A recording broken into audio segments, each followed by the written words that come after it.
Big Dumb Movie is a comedic podcast that often contains obscene language and outlandish commentary. Listener discretion is advised.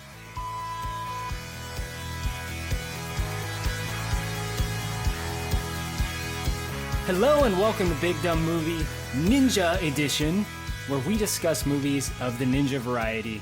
I'm your host, Korey, and I'm joined today with two fellows. First up, Mortal Kombat historian, Josh. It has begun. It has begun! Also joining us for the first time to Big Dumb Movie anyway, we got a meme lord, a cosplayer, a filmmaker, the man, John Riggs. Say hello. Howdy, partners.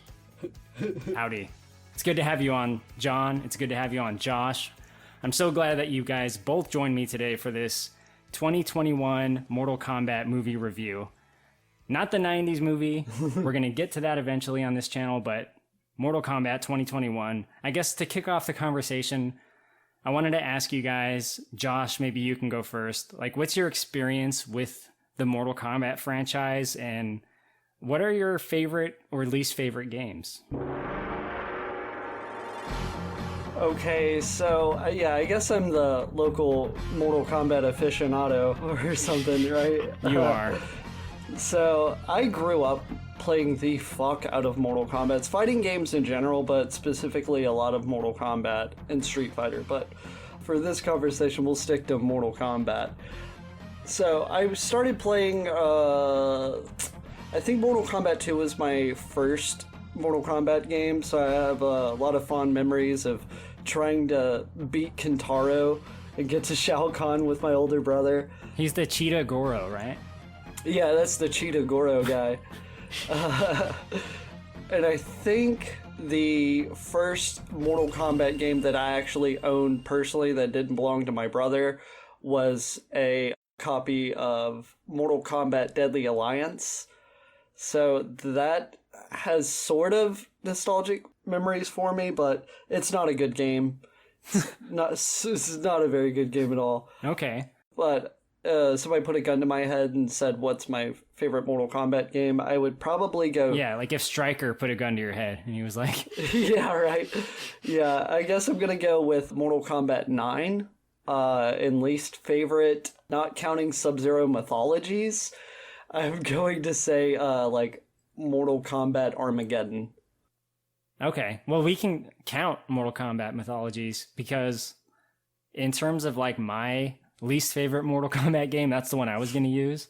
And for those that don't know what the fuck that is, it was a N64 game, probably also PlayStation, but I played it on N64. I rented it once. Basically, you can be one character, and it's Sub-Zero, and it's like a side-scroller platformer, and it's fucking impossible and awful to control.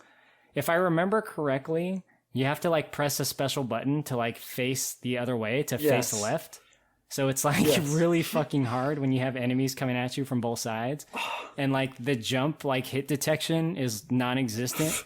So like you have to like jump over like little pits and you just fall down them every time. It's ridiculous. Yeah, the only thing I ever remember about that game is the falling animation. Yeah, exactly. I just remember falling to my death a lot. I fucking hate that game. I gotta say though, as a kid, I was like the Mortal Kombat guy for a period. Like everyone knew me as the kid that loved Mortal Kombat. And I was pretty good at it, but the game I excelled at in terms of Mortal Kombat was Mortal Kombat 4. Because I just played the shit out of it, and honestly, that game kind of changed a lot for Mortal Kombat. It's pretty good. It doesn't have a lot of the fancy fatalities that some of the other ones have. Like you can't do friendships in that one, for example, but it's pretty solid. But John, what about you? Mortal Kombat? I only ever owned Mortal Kombat 3 for Sega Genesis, but I loved it. I played it a lot, mostly with my friends. I didn't go up the brackets too much because I probably wasn't that good at it. I was pretty young. I was probably like, I don't know, like 10 years old when I got it. I might have been like 9 or 10 years old. And I was never great at video games when I was a kid. So, I mean, so-so. And then I got older and, got a little bit better, could appreciate them more. But I really liked Mortal Kombat 3 a lot, and I liked playing with my friends because they were all younger than me, so they weren't as skilled, like their motor skills weren't as developed, so I'd kick their asses, and it made me feel good about myself. Solid. That was good. What was your character in Mortal Kombat 3? I got good with Liu Kang. I could do like the bicycle kick, and then they'd be like, we don't want to play with you anymore, because I would just do it all the time, like, like just kick them. Liu Kang wins. Yeah, I liked Cyrex. I got like pretty good with him. He was dope. I think there was like somebody else that I was good with too. Who? Oh, I love Raiden. Like Raiden's good. I got good with him too. I could do the when he does the move and he yells like Santa Monica. And he like flies and punches. Well, that's where he's from. Yeah. Yeah, Santa Monica. Yeah, and then he like punches him. I loved it. I love Raiden. Raiden's like, he's dope, man. You can't go wrong with Raiden. Raiden's pretty epic. My favorite character has always been Reptile. Like, for as long as Mortal Kombat has been around, he's been my favorite. I think it really, like, stuck with me because he was, like, the hidden character in the first game. Mm-hmm. And, like, that really, like, made me think that he's something special, Reptile. Mm-hmm. I like that. I like the way that they represented that in the original movie, too. He comes in and he's like invisible, I know that he can do that, but also, like, he's the hidden character, and his power's like invisibility or like blending in, right? He is in a way, because like the movie unlocks him in the 90s movie. Because, they get to a point where like they put him in this special body and like, It's meta. Well, fun fact, that whole scene was like a reshoot, so literally they went back and unlocked him. Was it really? Yeah. That's probably the best fight in the whole movie in the original. I know, right? But I don't want to spend too much time on the original because that is going to be a future Big Dumb Movie episode. And I don't want to spoil too much on that. It's not going to be immediate, but we are going to get there. It's going to be a fun time. So stick around for that. For now, let's talk about Mortal Kombat 2021, directed by Simon McQuaid. Spoiler warning! This movie's pretty new, and we don't normally do this on this channel, so I'm excited to talk to you guys about this newer movie, which I actually went to theaters to see, and then I watched it again at home later in preparation for this. But let's talk about the opener. John, can you tell us about kind of like what we see in the beginning of this movie? It sets things up, and I don't know, I quite like the opening, but what do you think? I like the opening a lot. I was like really like surprised, and I was like, this is gonna be a really good movie when I watched the opening, and I really enjoyed the aesthetic. I liked starting out in what were they in the 1700s or were they in the 1800s? I don't remember. My note says feudal Japan, so non-specific time area. Feudal Japan. Classic feudal Japan. So Japan in the 70s. No, I'm just kidding. No, it opens up and it's like a period piece. I like that. They're living like in a small village in the woods. I loved it. I like the fight. I like the actor that plays Scorpion. I don't know his name, but I like him. He always delivers. The guy who got killed by Ronan in Endgame. Not sure what his name is, but anyways, Scorpion. Yeah, amazing. Good setup. Fight was pretty good too. Actually, it was very shocking. Can I reveal all in this? Am I allowed to do that? Am I allowed to spell all? Spoilers are okay. The scene the part where in that scene where where he finds his kid and his wife, that was a shock. I was like, oh, they went all the way with it, and that was a good setup for, the blood feud to be really believable between Sub-Zero and Scorpion. And he finds his wife and his child basically ice babied to death from Sub-Zero. And it was good. That scene delivered. It delivered for me, for sure. Now, Korey, when you saw Scorpion drop the bucket of water to go rescue his family, were you also thinking that he was going to need that to defeat Sub-Zero? To win your next match, use the element which brings life. What? If he would have had it, he would have won. He would have won, right? What is it? It's the element that creates life or something? Water! How would he have beat him with water with the bucket? I don't understand. Well, you swing it around and then you throw it at him, and he freezes himself. You gotta wait till the ice moves, though. Okay, that's what I was thinking, but I wasn't sure if that's what you guys were getting at. Yeah. I like that. Water. Hey, if only you brought the bucket. You know what I love about feudal Japan? What's that? There's always a feud, you know? Like, Yeah. it really That's lives up right. to the name. Really putting the feud back in feudal Japan. Josh, I'm sure you had thoughts about the opener. Yes. I mean, it's pretty good. I think it's one of the stronger scenes in the entire movie. Full disclosure, I'm still trying to process this movie and ultimately how I land on it. So, I don't know. Maybe the podcast will be therapeutic in that endeavor. But there's a lot of CGI blood. I do notice that a lot. Maybe that's just the critic in me, but I'm not a big fan of CGI blood. I like some CGI blood. I don't mind it. Yeah, maybe it's just me. I don't know. I'm spoiled by movies like The Thing. The brutality in this movie is like really set up early on, you know, with this opening scene. I like how we see like one that it's going to be the violent Mortal Kombat movie you, the fan, has always wanted, right? They show us that. I mean, they showed us in the trailers, but assuming you haven't seen any and you just got in for this movie, you know that that's going to be here.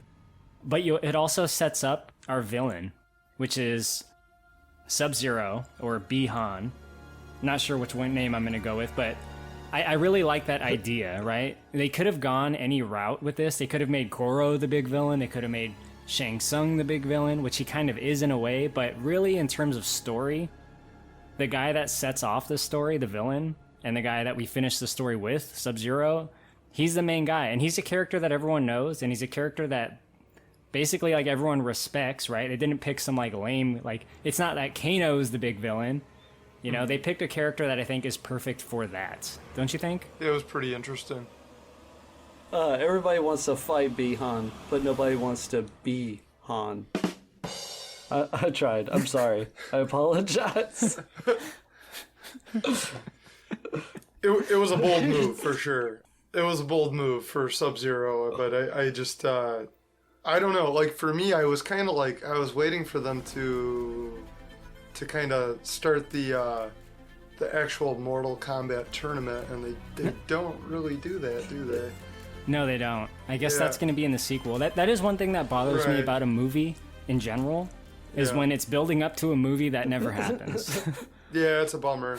But they probably, in my thinking, I'm like, they may have had to use this as a stepping stone because of budgeting and things, and not have been making a movie in so long. You know, the studio may have not allowed them as much leeway, so they had to work with what they had, and they thought maybe if we did like the Batman Begins of Mortal Kombat movies, or maybe that's not a right way to put it, but like a movie that explores before the actual event, you know, happens more, maybe is what I'm trying to say, is like stepping stone. That's the word that comes to mind.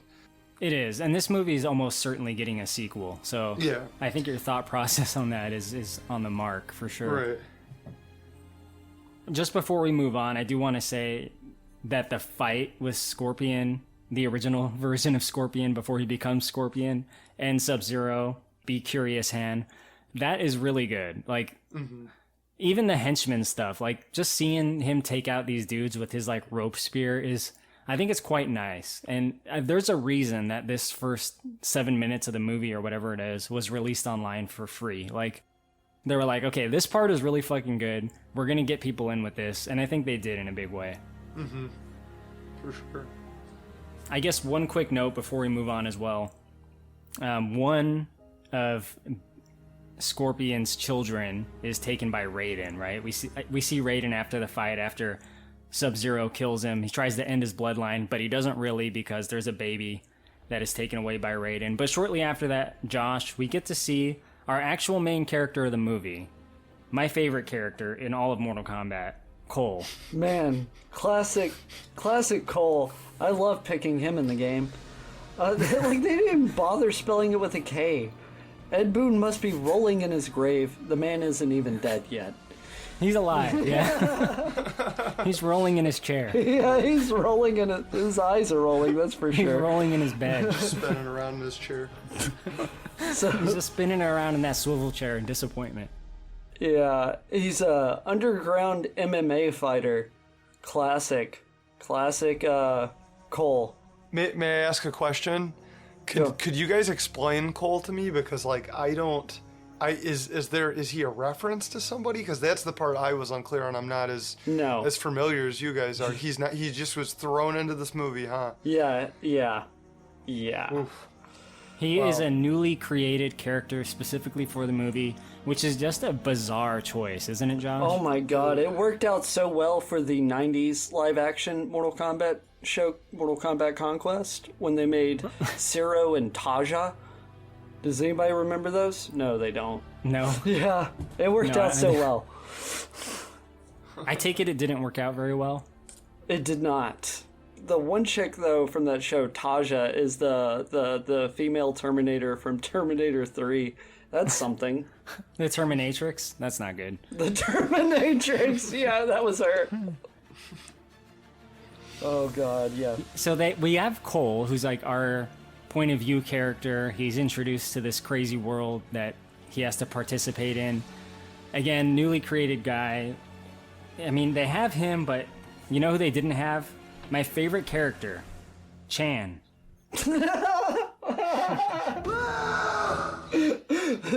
Were you expecting a moment where he was just gonna be like, Lou? Yeah. I hoped like he would at least be in the temple and like, you know, someone would be calling Liu Kang to help him over, like, you know, come help me with this cabinet. Lou! Like, Chan. like, I need to move this couch.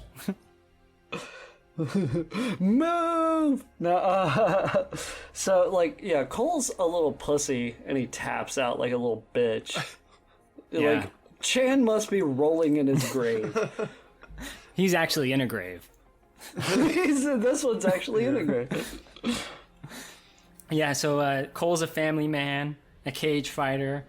He would fit it right in with the Dominic Toretto family. Why is that? He's all about family. It's his only personality trait. Family. Okay, good point. Kind of looks like he could be in the Fast and the Furious movies too. Right. Maybe he wandered onto the wrong set. I think if Dominic Toretto was in this movie, like, he would just destroy Shang Tsung. Like, he would just obliterate him with, like, a lead pipe. He'd just beat him to death. His fatality would be, like, ramming his car into somebody. Yeah. Maybe they should add him in the next game. Right. So in the movie, we're kind of going through intros. What we see next, somewhere around the next time, is Outworld. Right, so we're getting an idea of like what's being set up in the movie. Now, Josh, you can let me know if you agree with me. As soon as I saw Outworld, I got immediate Mortal Kombat Annihilation vibes. Yeah. I did too, I'm not gonna lie. I mean, at least the acting's better in this scene, right? There's no, too bad you will die. Yes, it is better than the worst acting of all time, I'll give it that. That's such a low bar. But, I mean, it's hard not to compare it to Mortal Kombat Annihilation, considering the whole dragon tattoo angle. Yeah, that's an element as well. I mean, they took some of the worst parts of Mortal Kombat Annihilation and used them, I think. Well, I shouldn't say some of the worst parts. That whole movie is the worst part, so they just took some parts. But, like, the way Outworld looks in some places, it's like, the last thing you want to do, movie, is remind me of Mortal Kombat Annihilation. Like, that's not a good place for me to be mentally while I'm watching this. But also, yeah, the tattoos, but at least they don't, like, fly off you and do a backflip. Like, you know? Like, that wasn't good.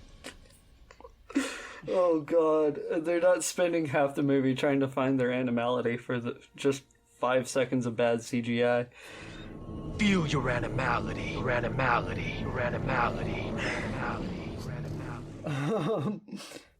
We see Shang Tsung, right? He's like the guy that's in charge of all the villains. We can tell he's the boss. He sits on a throne.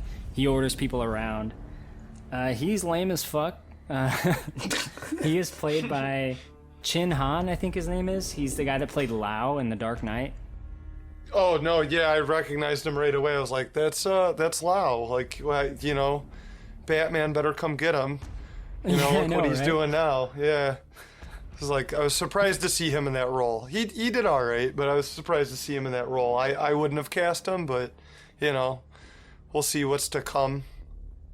When he just shows up to like the temple and starts shit talking Raiden, he should have just been like, a simple phone call would have sufficed. Yeah. Yeah. I don't. He's not a very imposing villain. I think the Batman will find him and will make him squeal. I know squealers when I see him, and That's right. That's right. I don't think he's good. Like Shang Tsung in the '95 movie is like funny and like hammy and like Yeah. we get to Over see the top, pretty early that it's like great. he's a force to be reckoned with. Like he just like snaps Chan's neck like in the first scene. Poor Chan. He just murders the shit out of everyone's favorite Mortal Kombat character, Chan. So you know his power levels going forward. Yeah, for sure. I know you don't want to talk about the original, but we keep going back and forth on like talking about acting, right? And like the original's hammy comparing to this one that's not hammy, but it's like, what would you guys say? It's like more, I don't know. Boring? It's like an action movie. Well, it's textbook just an action movie, you know? And like it makes me miss the hamminess a little bit. Like I like a little ham in like a movie like that. Like maybe they should lean a little heavy on the ham for the sequel, you know? Exactly. Yeah.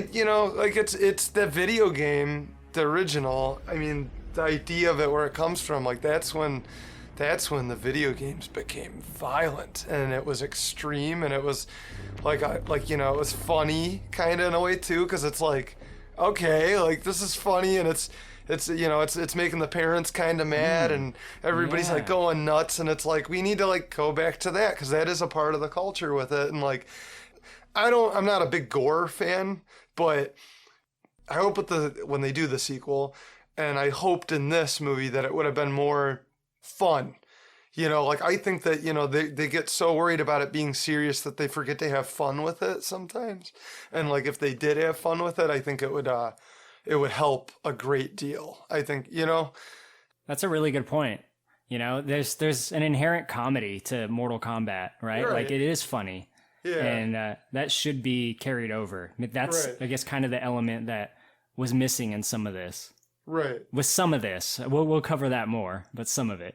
Before we move on from that point, though, I'd like to compare it to something. Like, when I'm saying comedy, too, I'm, like, thinking about, like horror comedy, or Crank with Jason Statham, or, like, because it's, like, violent, but you're, like, you know, it's funny, you know? It's and, like, so over the top that becomes comical. Right. Like, and I'm not saying do that every minute with Mortal Kombat. I'm just saying, like, you need a little bit of that in there, and you need the darkness. Like, it's a little bit of Evil Dead. It's a little bit of, you know, Crank. It's just movies like that. Like something it's dark. RoboCop, but yeah, RoboCop. RoboCop's actually that's a good reference because it knows when to go heavy-handed on the gore, and like it knows when to go heavy-handed on the comedy, and it knows when to mix them.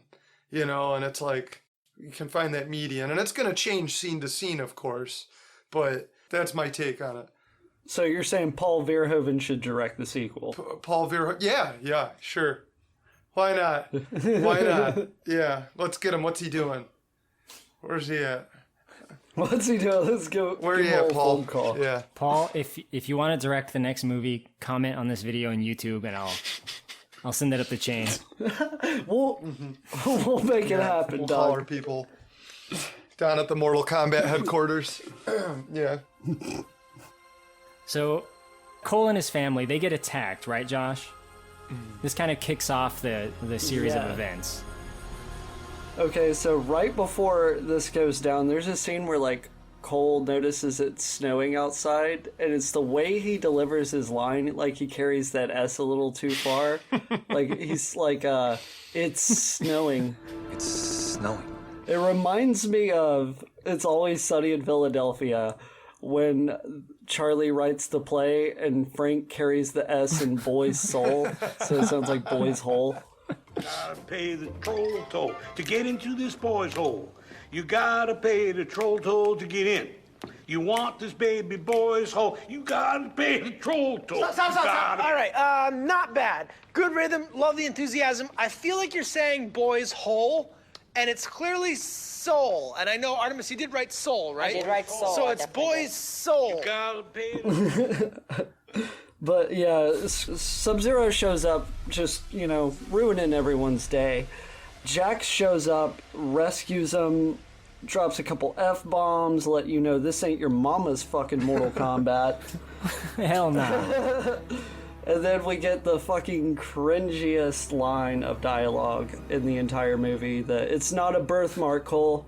It means you've been chosen. Some lines I'm sure are just written for the trailer. Yeah, right. What the fuck is that thing? Funny that it sound much like thanks for saving my ass. Whatever that was back there, it's after both of us. Look. That's impossible. It's not a birthmark, Cole. It means you've been chosen. Chosen? For what? To fight. Yeah, so there's a little bit of like a chase. Like you can tell Sub-Zero, B Honda, he's after them. And he wants to kill Cole. He wants to kill all the chosen fighters, all the people with this like birthmark tattoo thing. Yeah, I guess the Elder Gods aren't gonna do shit. You just fucking kill your opponents before the tournament. That's cool. Yeah, I mean, Shang Tsung says like, yeah, we cheat to win. What you gonna do about it? Like, all right. Maybe the Knicks should do that in the next fucking basketball game. Agreed. Tom Brady did it, so, why not? just kill your opposition. It's Mortal Kombat. Basically, where it takes us is a big fight with Sub-Zero and Jax. Jax says like, all right, Cole, you get out of here, take your family. I'll distract him, see what I can do. And I guess Jax has no idea what the fuck Sub-Zero's about, because that is not a good idea. John, did you have any opinions on the fight between Jax and Sub-Zero? Yeah, I got a little bit of a story here, so I'm gonna try to speed through it here. It's fine. With that part, Jax and Sub-Zero fighting. I'm sitting there waiting for him to get his hands frozen and busted off. Like I'm a casual Mortal Kombat fan, like very casual, like almost like to the point where you can't even call me a casual fan. And I enjoy it, don't get me wrong, but I don't have as much of a knowledge on it as you guys. I don't play as much as you guys, I'll restate that. You've played a game. But I know this guy is about to get his arms frosted and busted off, because that's Jax, he is the famous black character from Mortal Kombat. That's how I identify him.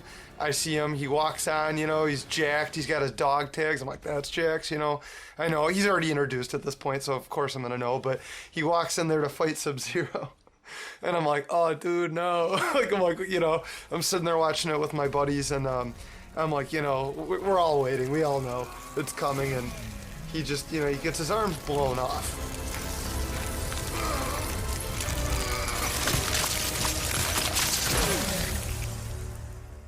We're like, there it is. And I think a couple of our friends' girlfriends were watching it with us who they didn't happen to be as familiar with it, so they were shocked. They were like the Pikachu meme, where they're like just totally stunned.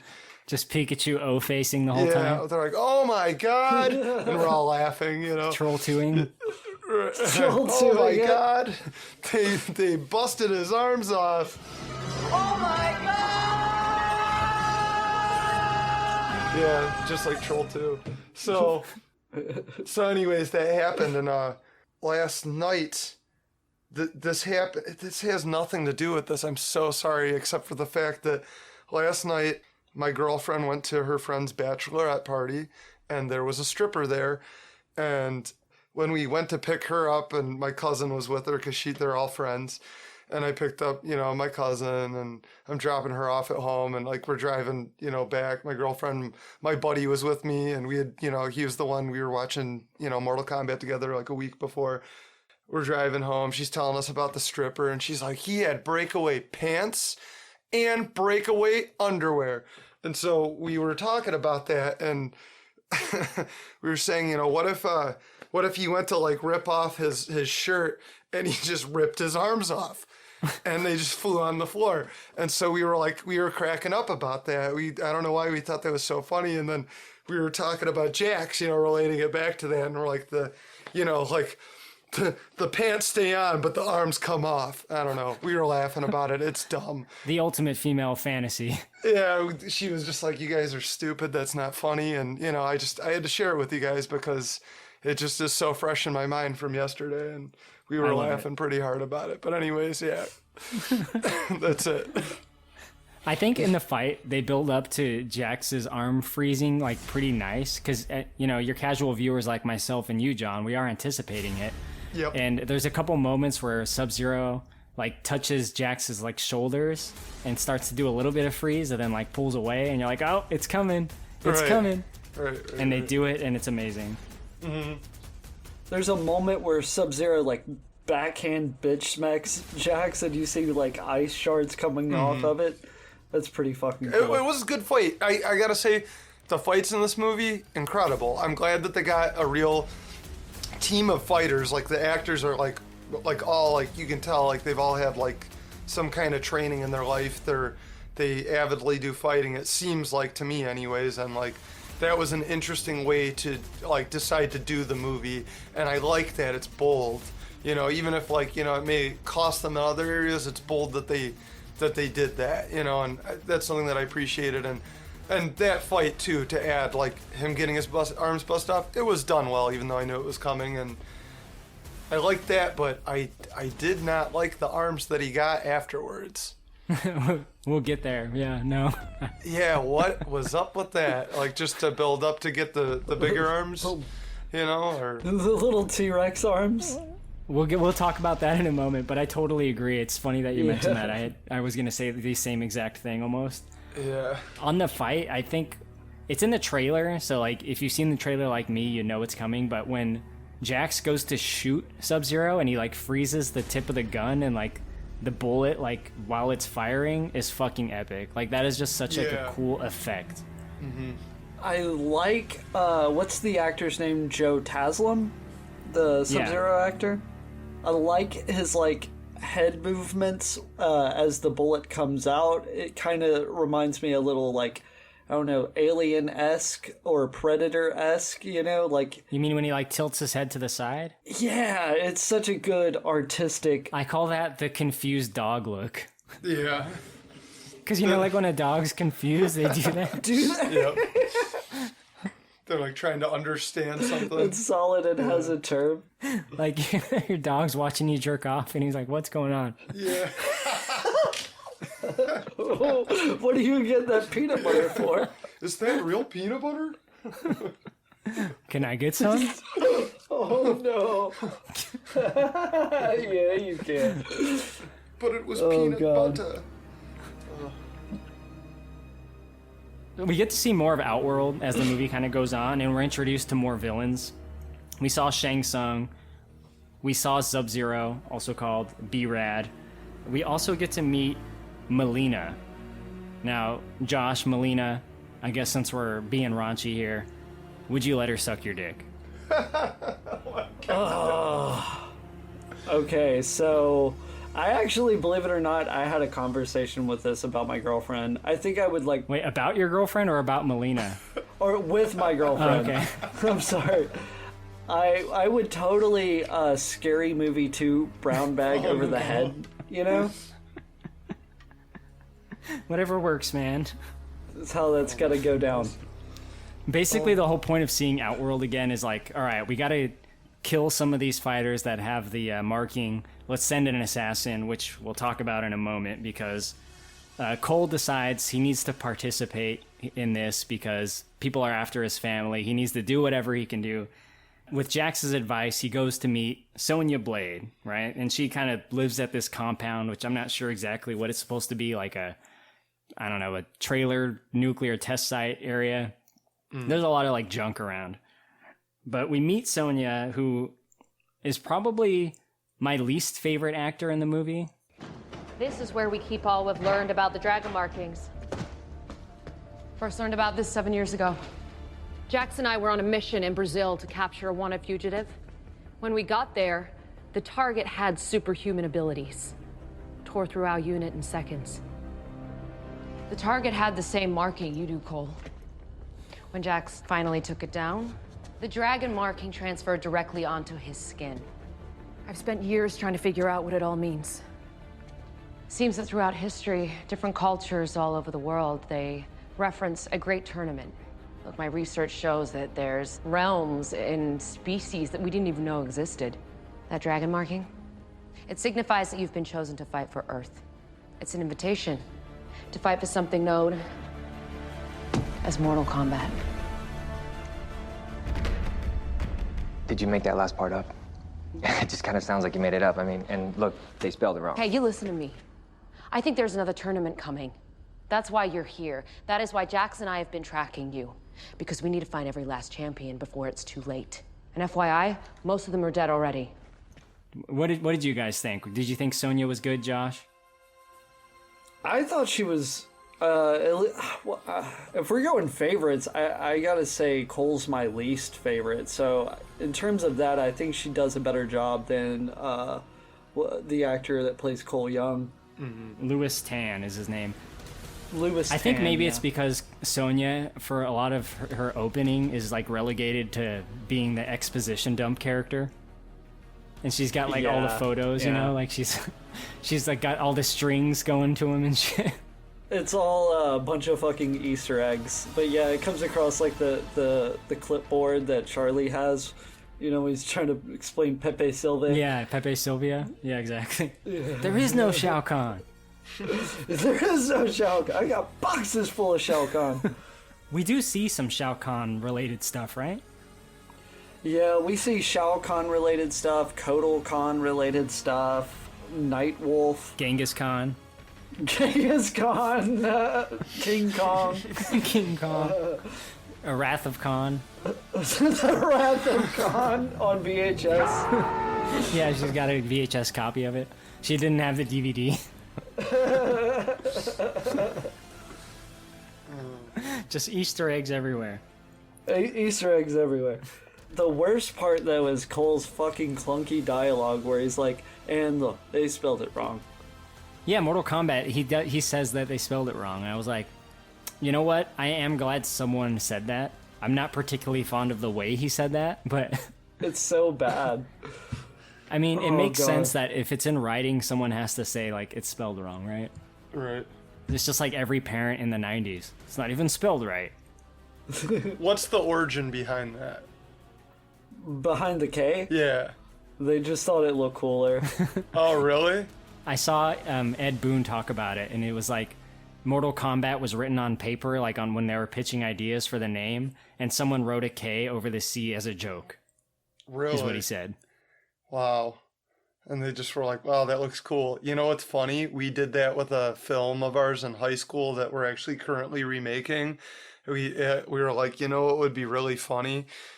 The movie was called Normalton, and we were like, what if we put a K on the front of it?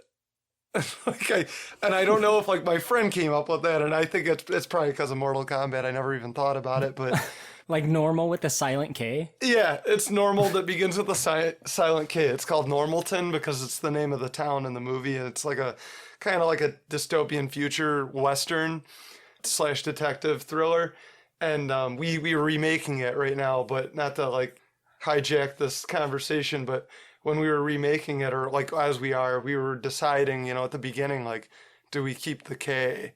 And we got rid of it. And then like, but I still always accidentally spell it with a K on the front of it on everything. So could still change. You're more like Mark Borchardt than I realized. I guess so. I guess I am too. I didn't even know until you just told me. It's Coven, man. It's not Coven. It's Coven. It's Coven. Yeah, right. Exactly. That's good. I like that. I don't know if it's a compliment, but thanks, man.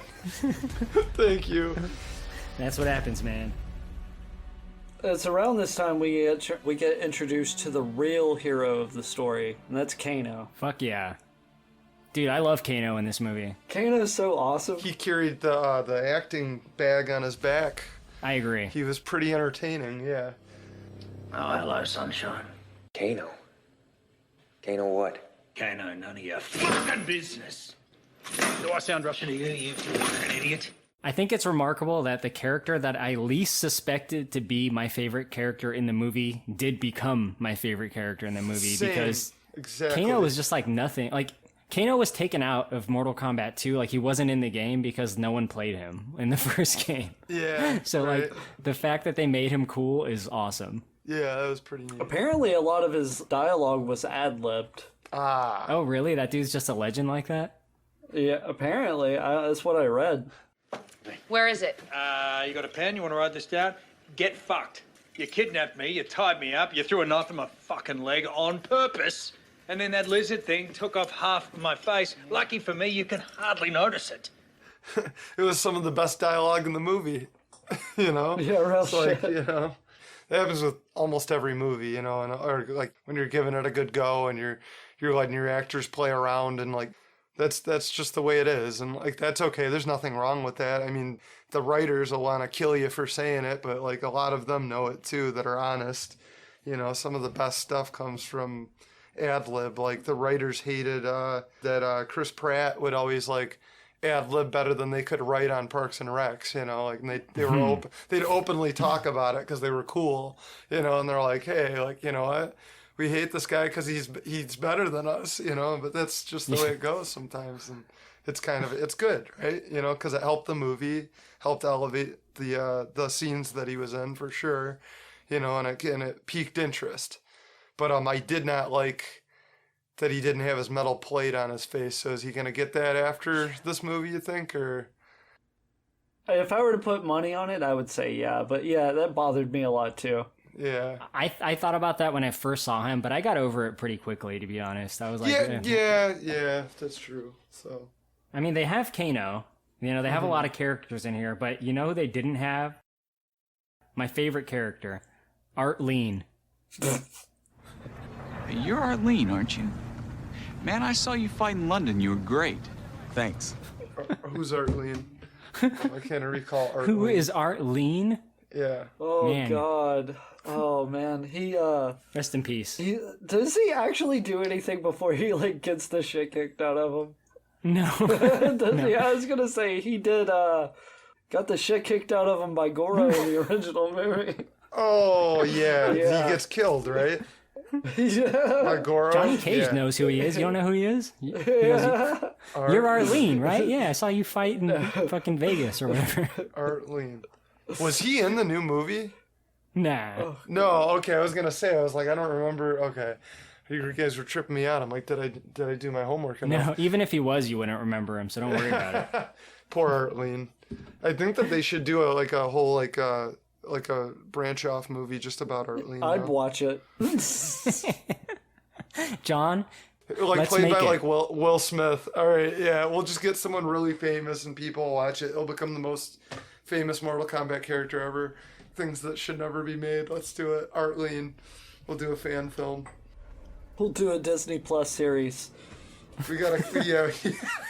We'll like put out like a GoFundMe about it and like Will, if you're listening, talk to us. So I want to say that when I first heard about this movie coming out and I saw the trailer, and you know, before it came out, I was anticipating it to a degree. My one hope for this movie was that they didn't have my favorite character, Reptile, as a CGI monster.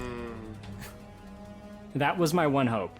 Wasn't it staying in? It was staying in step with the original, though.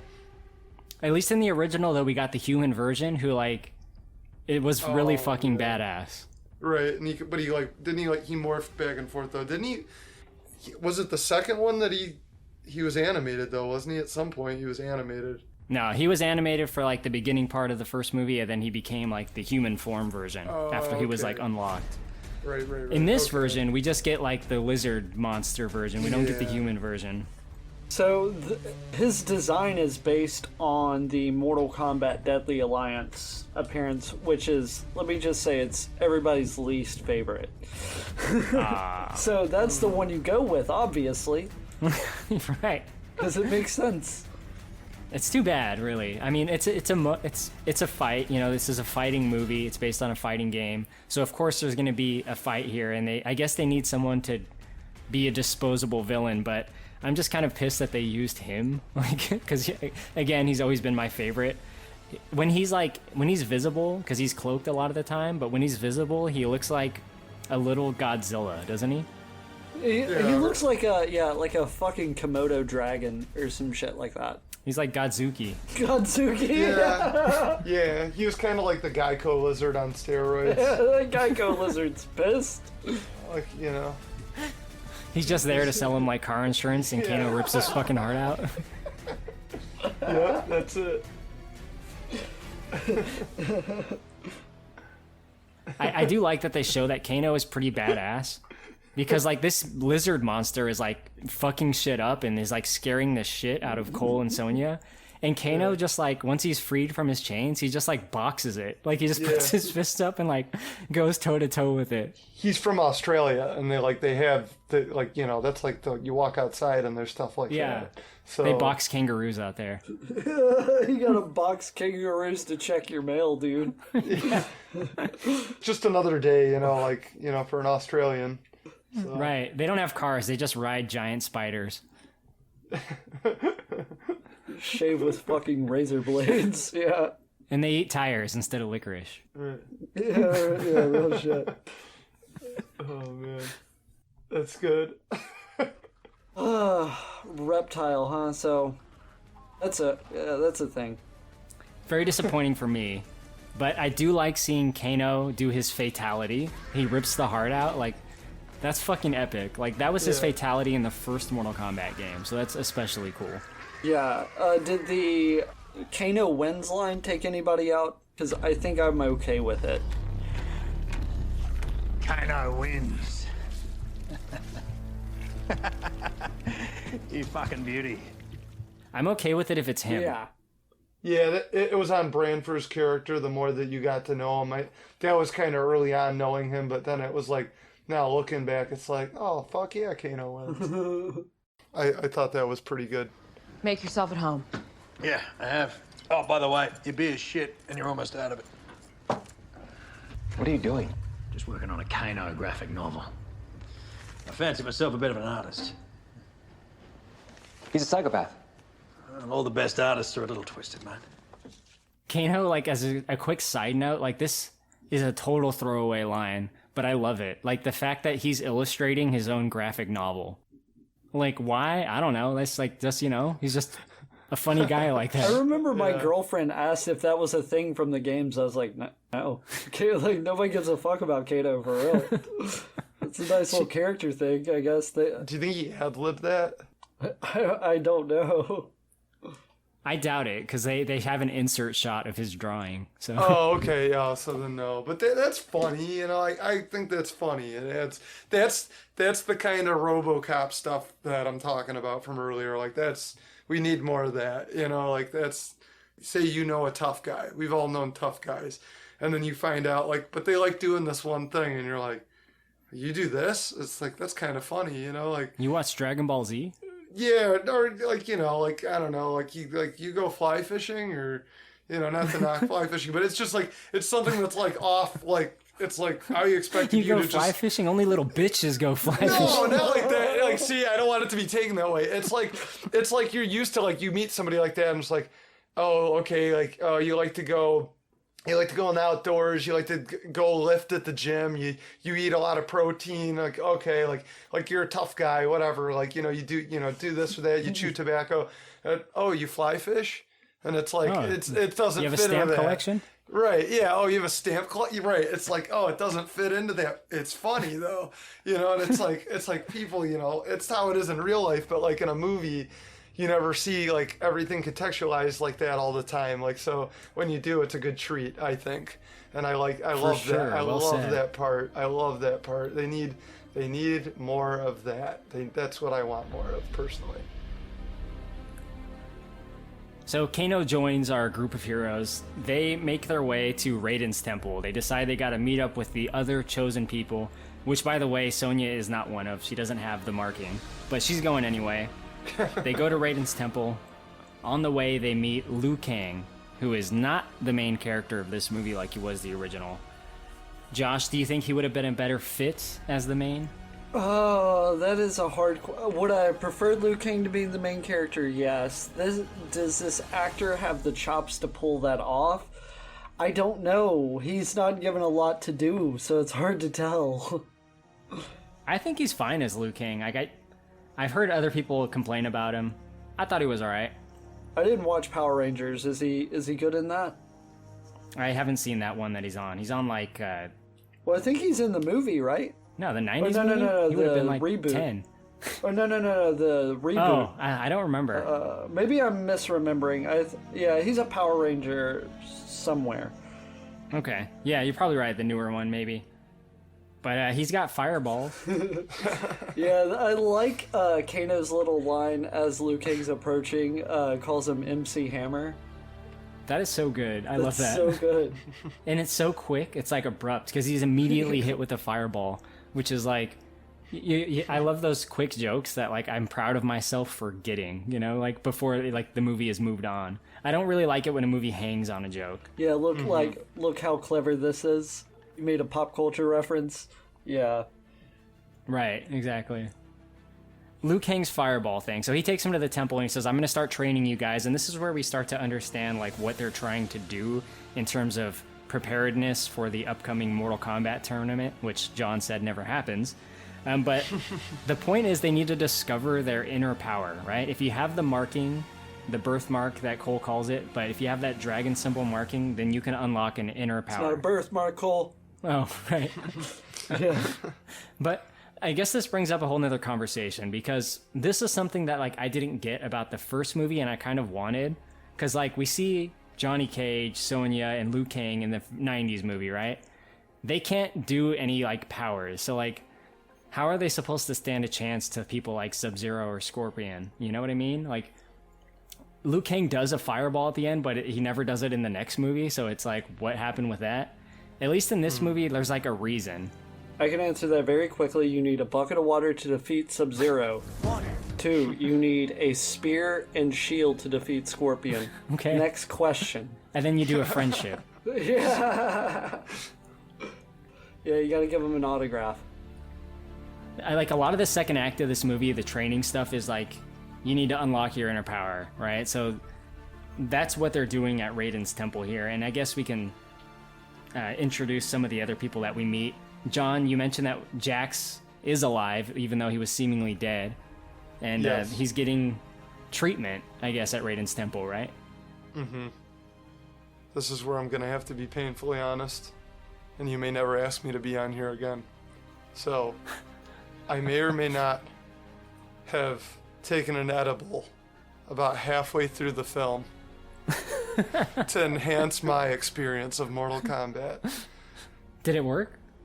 It really worked well, and hypothetically. I don't know. I remember him waking up and punching some shit with his new hands. I remember T-Rex arms. Kind of became a fever dream at that point. A blur, really. But perfectly suitable for this movie, I think. Yeah, I didn't know if, what was real and what wasn't. I assure you, him having little tiny baby robot arms is real. It's kind of weird. Yeah. Like, Liu Kang is like, we're searching all the realms to give him the best treatment possible. So they can do robot arms. This is the best you can But they can only do weak-ass pussy robot arms. It's like held together with like shoestring and bubble gum, a little bit of peanut butter. Yeah. There's got to be a realm where they could like grow his arms back. Like, right? Am I wrong? I mean, I guess like if they didn't find one, they didn't find one. But I mean, if he's going to all these realms, like somebody's got to have some kind of magic.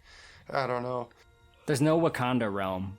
There's no Wakanda realm, and there's no like Ray Force Heal, realm, I guess, either. Yeah, that's what they should have done. They should have just like, went to the Star Wars realm. Josh, we get to meet Raiden as well. There's kind of a lot of characters in this movie, but I think that's perfectly expected in a Mortal Kombat movie. But what did you think about Raiden? He's one of many Raidens we've had in movies. He's there. He doesn't do a whole lot. He's no Christopher Lambert, I'll give you that, but I don't think he's as bad as James Remar.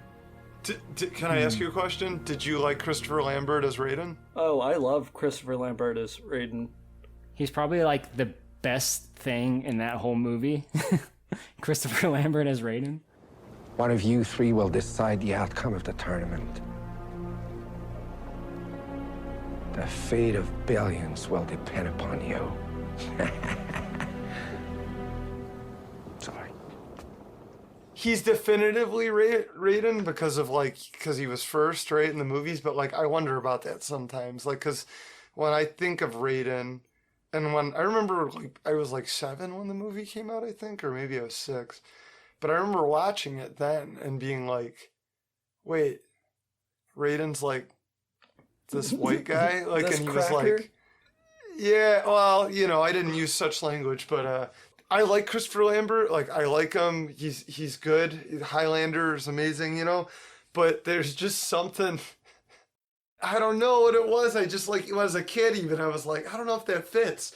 And, like, even now, I'm like, I know he did a good job, you know, and, like, it's almost like on brand to be like that movie like was mismatched, but like there's something now that like I appreciated getting like a Asian actor as Raiden. I really did. I wouldn't have picked who they picked, but I would have liked to have seen like Chow Yun-fat or like, I don't know, somebody who's like a little older to play him, but it was good, you know. And like, I don't know, Christopher Lambert, I always think of that clip of Christopher Lambert. I think it's like, it's one of the first times you see him and he looks up like from his hat, you know, in the movie. And it makes me laugh so hard. I don't know why. I love that. You love it? I'm sorry. I don't know why. It just always cracked me up. I know exactly which part. He says, the great tournament was too much responsibility. But vengeance, that's so much simpler. Yeah, and he looks up and I'm like, this guy? Like, you know, it's like, I don't know. It was just 7-year-old me wasn't amused, and it ran down the line. So like seeing an Asian actor doing it, he was a little stale with his delivery, I recall, like, but I was happy to see him, you know, and I hope that, you know, they can expand upon it in the next one, you know. And yeah, his line delivery is a little clunky.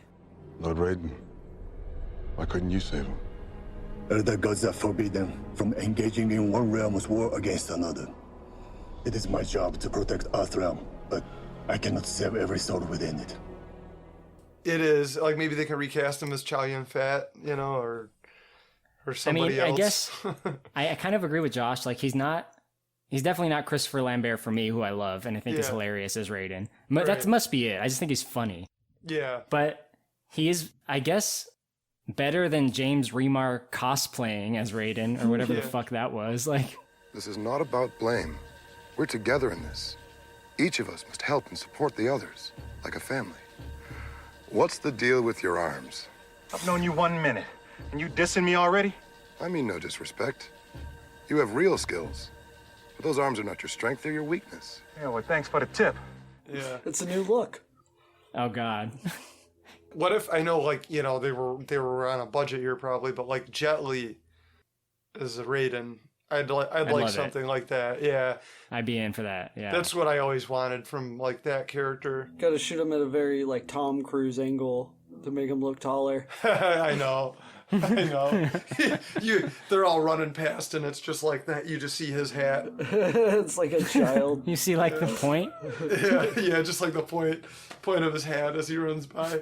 That'd be good. Now, Raiden's, I guess, like, you asked me earlier who my favorite is, and I think it's Raiden, because, like, that I gave a shit so much, you know, about that, and I don't know, he's cool. He's like, he's the Gandalf of Mortal Kombat, you know, so. That's a good way to look at it. Yeah. Raiden's like the guy that's in charge of all our heroes, where Shang Tsung is the guy that's in charge of all the villains. Right. And Shang Tsung does show up, and he brings in some of his villains, and they kind of start some shit, but Kung Lao comes to the rescue. Oh, yeah. And he's another hero, and I think he is fucking amazing in this. Amazing. Oh, he's so good. Yeah. Dude, he's perfect. Josh, Kung Lao in the games, is he like this? He's Liu Kang's cousin or whatever? In the games, they're just friends. It got retconned to be cousins for the 4th game, but then they retconned it back in the 5th game to where they're just friends again. Okay, it's an old Sabretooth Wolverine situation. They're brothers. They're not brothers. Yeah, they are. Yeah. They're not brothers.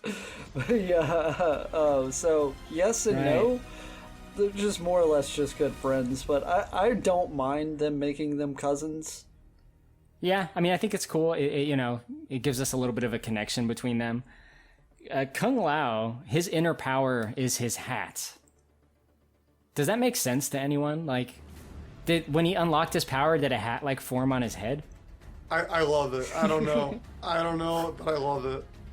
It's like how Cole Young forms his little tonfas later. It's like Kung Lao's hat forming on top of his head, like magical. Like a hat just showed up. I like how Kano makes fun of it. He's like, when I get powers, I hope it's not something shit like a hat. Like a frisbee hat, yeah.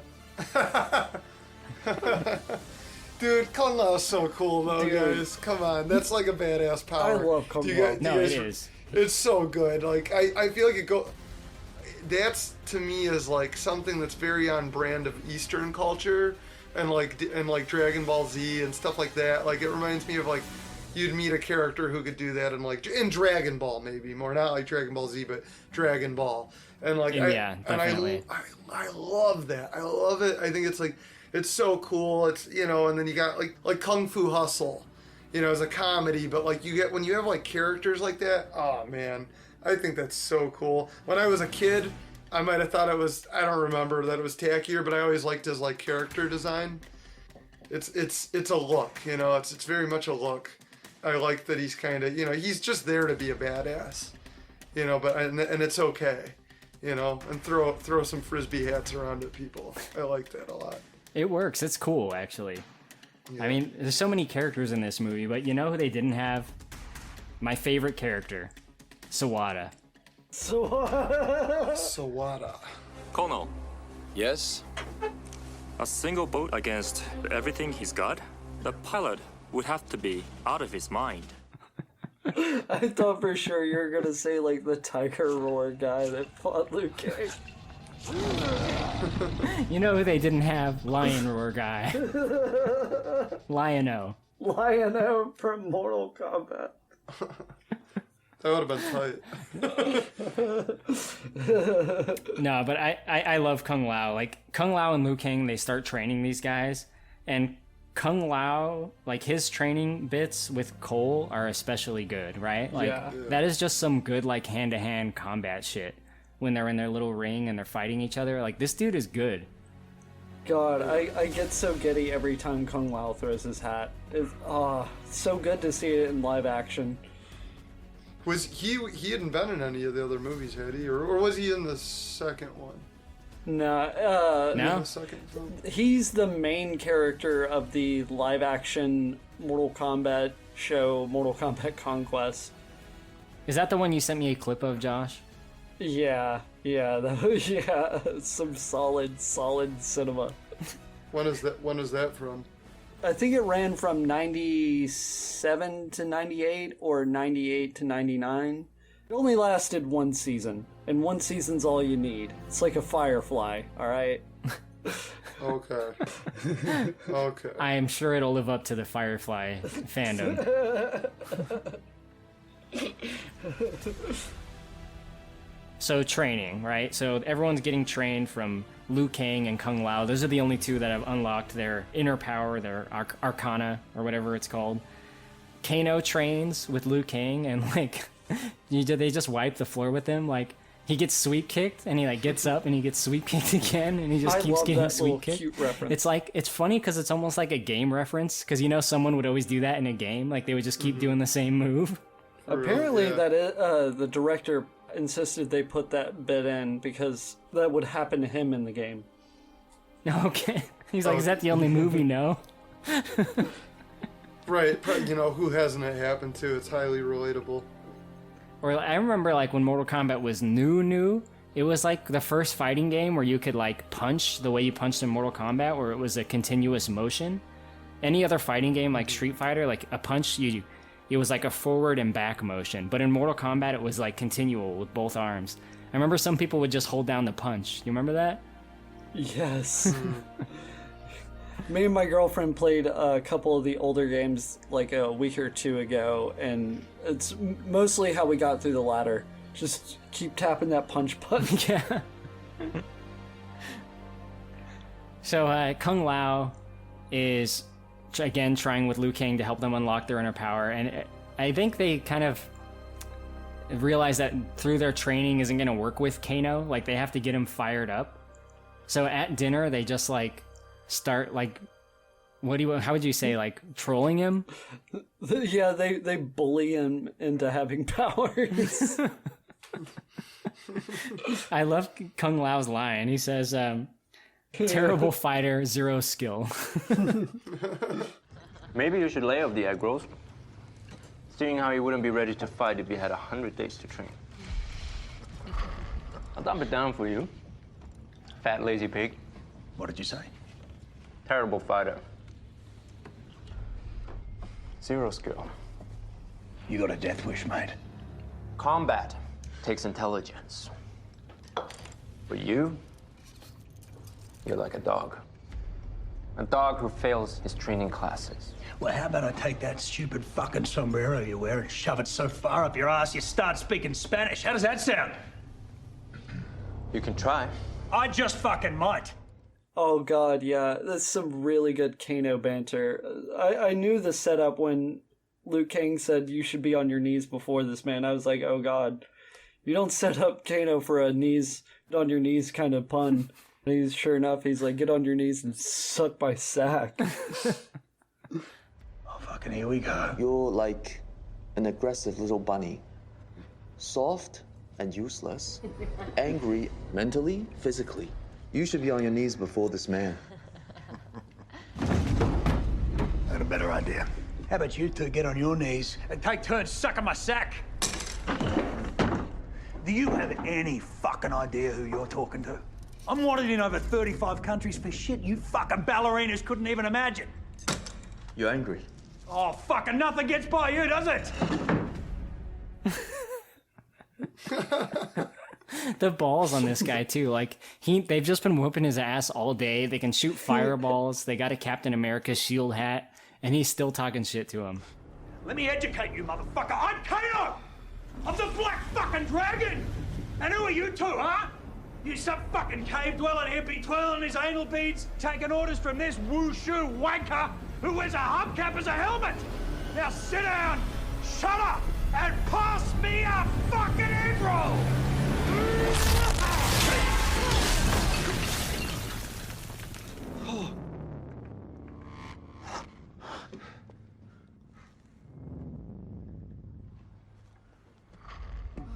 That was it, wasn't it? You all saw that. Laser beam! It's better than fireballs, you pussy! But Kano does level up. He unlocks the laser eye power up, which is pretty fucking awesome. In terms of like the powers that they get, like Kano's would be one that you'd want, right? Like, I would be confused why lasers didn't shoot out of both of my eyes. Yeah, I agree. I'd be like, why is it just the one? Like, why isn't it a Cyclops situation? Yeah. Why do I not have Superman vision? Good point. No idea though. Cole can't unlock his powers, right? He gets sent home, like, which is kind of like pathetic. Like, they whoop his ass over and over, and he just can't do it, so he goes home. The Charlie Brown music kicks in.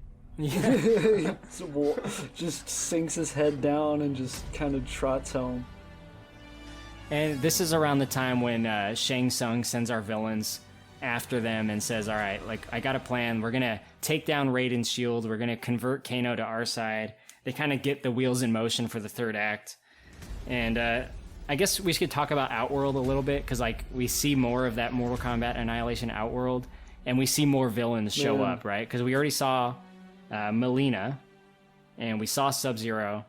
Now we get to see Nitara, Cabal, Rico, and Goro's Shadow. right? They're setting up Goro because that's going to be an awesome effect, so they got to build it up, right? God. All right, so I know these characters, but they don't do anything with them. I don't really care about them. That's fine, because they're characters like Natara and Raco. But they do make a mention... I guess Natara is no one's favorite character. I'm guessing I have no idea. Well, it's weird. All of a sudden, everybody on the internet's the biggest Natara fan. Who would have thought? Oh, okay. How are they going to do Natara like that? Shut up. It's like, shut up. You've never even played her. Yeah, exactly. Shut up. But they do make a mention or emphasize that Raco is supposed to be a general. And I don't want to get too far ahead, but when he tries to fight Jax, I don't see this guy commanding armies or leading assaults or strategizing. He's just big scary screaming guy with hammer. He is just like your big goon villain, stereotype, right? Yeah, he's the big fat gentleman, a big fat Asian gentleman from Three Ninjas. Oh yeah, that guy has a name, but yeah, it's only in the credits. I know who you're talking about though. So Natara, Rico, who I know him because I played Mortal Kombat 4. That was the first game he was in. I tried to get good with him, but he's just not very good. But what about Cabal, Josh? What's his deal? So in the games, he's burned and has to wear that mask to kind of keep him alive, but... What is this, WWF? He's Kane? Yeah, he's the Kane of Mortal Kombat. So, but here he's already got the breathing respirator, and then he gets burned later, so it's a little confusing. I don't know. But he has a mask, and he's fast guy. He has a mask, and he's fast, and he has a funny voice.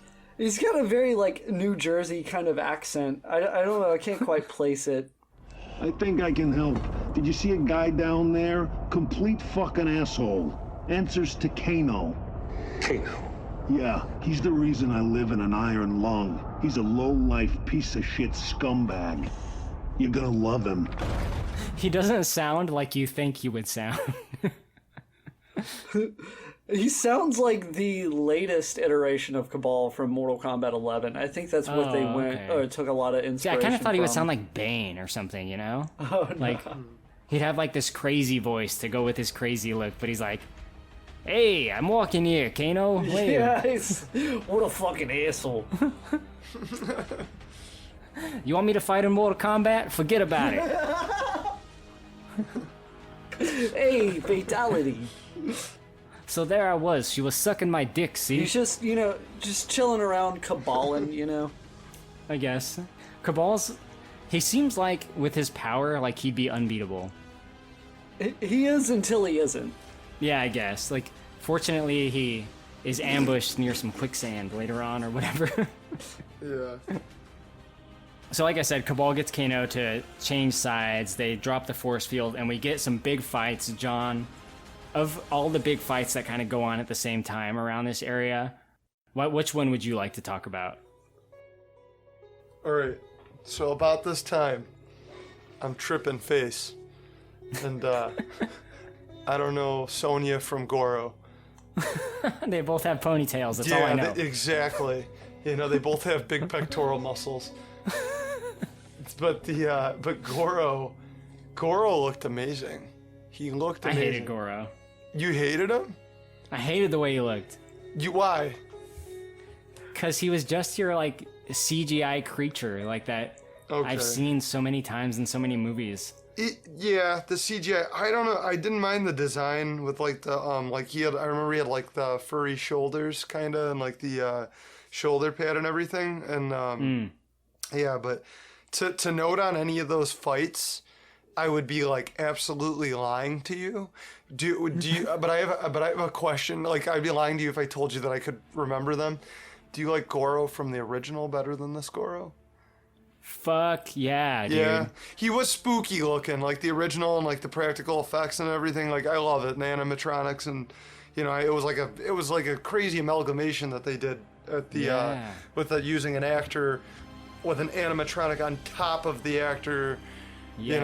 It was wild. But I get where you're coming from, where you say that he does look generic, because he did, but I was also like, he's pretty damn big, and I liked that. I liked that he was like overwhelmingly big. I was like, that's kind of cool. Like they made him. I know he's like Hulk size, and like we're so used to seeing that shit now. But on the other hand, it was like all I had to go on was. I mean, you have the video games for sure, and I've played the more recent video games, like even though I haven't owned them, and they were fun, and the character designs in some of those are amazing, and Goro looks good in a lot of those, but because a lot of it with me, I was comparing the original, you know, to this as I'm watching it, and I'm like expecting him to like be like kind of like, well, they're gonna do it like they did it before? Is he gonna be animated? What's it gonna be like? And he comes out.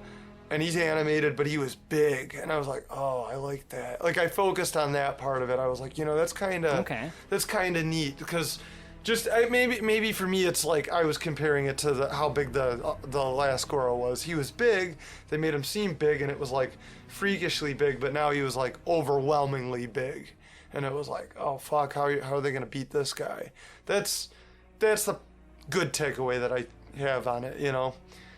It would definitely be daunting to have to face that as your opponent. Yeah. To say the least. Sure. Especially if you lost a regular cage fight in the beginning of the movie. Right, yeah, for real. Yeah, no, because everybody's favorite character fights him. So, can you tell me about it? I'd love to. Okay. Yeah, Goro shows up at Cole's house, and Cole has to fight him, and he tries to, like, trick him during the fight. He tries to like set up a mirror to like to make Goro think he's in the wrong place, but Goro just like starts breaking through walls. He's super shreddering the place. He's taking down pillars. Oh yeah. Cole can't do shit. Yeah. Poor Cole. And I think when Cole's family is in jeopardy, that's when he's able to unlock his inner power, right, Josh? Okay, so I hate everything about this scene. Just every bit of it. Every second of every frame. I hate it. Well, every frame is so dense. Yeah. I don't want to see Goro in a farmhouse setting. It's something I'm not rooting for as a fan. With like a straw hat, like yeah. like milking a Goro. cow. No, milking 2 cows. Just all the arms. I feel like, alright, so Goro's supposed to be like motherfucking champion of Mortal Kombat, the undefeated fucking champion of Mortal Kombat, and killing some little bitch that lost an MMA fight is a little bit beneath him. And not only that, they completely massacre my boy here. Fucking Cole activates. I thought of Scott Pilgrim. When his family gets in peril and all of a sudden his fucking armor kicks in, I thought of Cole Young, learn the power of love. And then fucking, when his armor activated, I was like, oh god, it's like, it's literal plot armor. That's good. It's so funny that his power is a gold shirt. Like, come on, dude. Like, you got fucking ripped. Dude. It's like, yeah, you'll even get a helmet or a mask. It stops at the collarbone. Here's somebody ripped his head off and he's just done. I don't know what it's supposed to be. It's supposed to be like Spawn armor or something. Like he can shape it. But like they don't really right? tell us much about it. Some Black Panther armor. And then he gets like magic tonfas. Okay. Something that has nothing to do with like MMA. So his weapons that he gets, I thought they were like police bats, and I thought he was going to be Striker. I thought at the end, like Raiden was going to be like, hey kid, you sure are a striker. And then like we'd be like, oh, okay, he's Striker. That's who this guy is. Because kind of the whole movie, I was waiting for them to tell me like who he is. And he's just Cole. He's just, you know. He's just Cole, man. He's just a regular guy. Just a regular guy, just like you and me, you know? He does have a lineage, but like he's not an existing character, I guess is what I meant.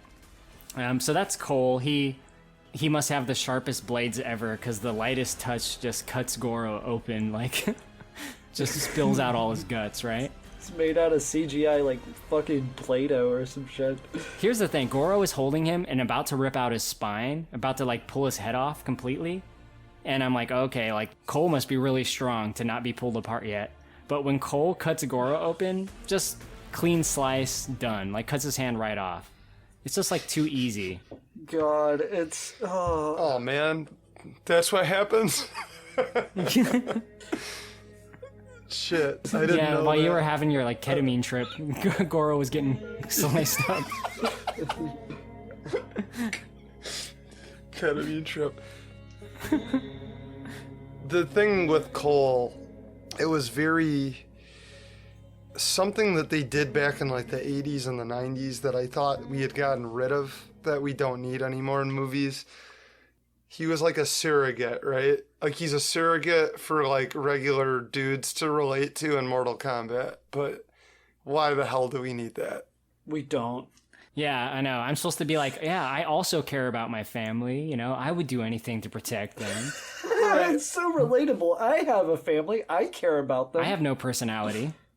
May I ask something about that? I want to ask you guys something like what old executive just like crawled out of his crypt and was like, you know what we need an everyman, and today the everyman is an MMA fighter, and he's like, and the kids will really relate to this, and it's like, I bet you MMA fighters are watching it and they're like, this is horrible, you know, like why? And he can't even, like the one MMA fight you see him in, he can't hack it even, and he's just sparring, you know, but it's like, come on, you know. Yeah, his big power is like he gets his ass kicked. It's like Homer.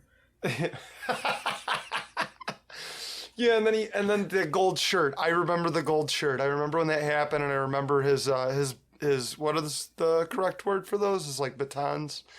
They're tonfas. You said it. Pampas with a P? Yeah, like as in T-Rex, as in okay. T-Rex arms. Tauntauns, okay. Tauntauns. Tauntauns. Yeah, it's a tauntaun.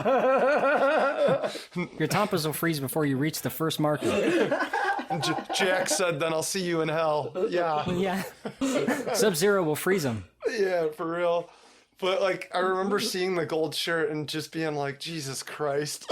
And I, like, because I could even, whatever headspace I was in, I know when I'm watching something that's not right, you know, and I'm like, I really hope that they do something better in the next one, because this, to me, it was Mortal Kombat light.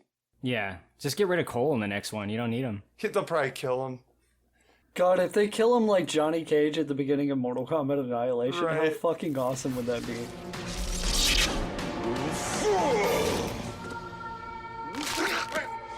Yeah, that'd be pretty great. Everybody cheers. Even the good guys. Sonya's in slow-mo going, Cole! Yeah. Yeah. Yeah, they need a little course correction for sure. So there's more fights going on, though. There's also Natara v.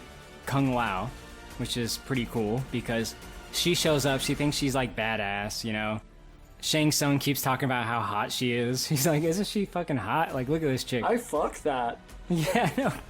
It's like, we get it, Shang. Like, keep it in Outworld, bro. Like, this is not... We get it. You put your dick in that thing for some reason, but...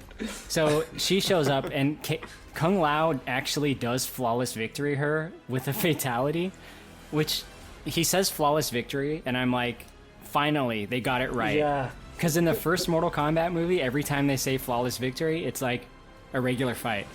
It's some horse shit. So he does actually flawless victory her. I love the brutality of it when he fucking has the hat going on like a saw, and he just like splits her right in twain.